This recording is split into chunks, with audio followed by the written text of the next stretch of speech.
Hi, I'm Dora, and welcome to Radio Headspace, and to Wednesday. So, most mornings, I have a rising ritual or a few things that I like to do to really help set the tone for my day. Since I've started working at Headspace, I've started to meditate way more. And as a way to deepen my own personal practice, I've stopped using music or any guidance in my meditations. I simply focus on the sounds in my immediate space. I start by closing my eyes, then letting my focus rest on whatever I notice first. Normally, it starts with the low humming of my fridge. Then I begin to notice the sounds of cars driving by outside my house. And then it drifts to the birds just outside my window. The more that I focus, the more aware I become of the interesting sounds and things around me. It reminded me of this phenomenon that I learned while in university, called the reticular activation system.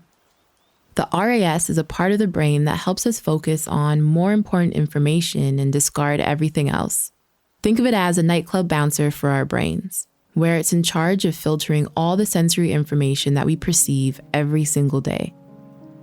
It filters sounds, tastes, colors, and images, helping us to focus on just the right amount of information.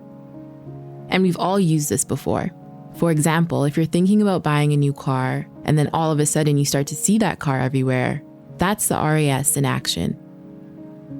And this mechanism had me thinking about if it was possible to train ourselves to see the good in everything. Knowing that this selective focus is actually an innate part of our being, how can we get back to that?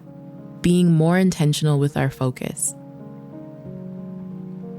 So something that I've been practicing as a way to train myself is going a few days or weeks without complaining. Because complaining essentially is hyper-focused on the more negative aspects of life. Growing up, I watched how complaining and gossiping was a way to create connection. And now that I'm older, I'm learning that this creates a false sense of community with others. Not only that, but it doesn't feel good in my mind and body to complain. And what's interesting is that there's science behind complaining.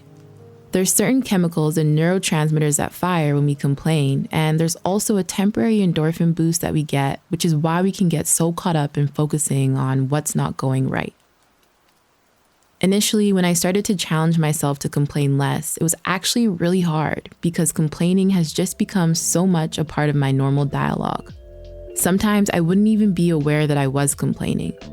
But in the last year, what I've realized is that by meeting my complaints with a sense of curiosity and compassion, I found a new way to express my needs and even have more meaningful conversations. But don't get me wrong, there's still a time and place for a healthy rant or venting session. But the important part is to be more intentional with where our focus is and how long it stays there. And this is something that I encourage you to try. If you find that you complain a lot, try it out. See if you can go a few hours, days, or even a week without complaining. Something that's been helpful for me is coming back to gratitude. Like, what is it that I can be grateful for in this moment? Despite everything else that's going on, what's the silver lining here?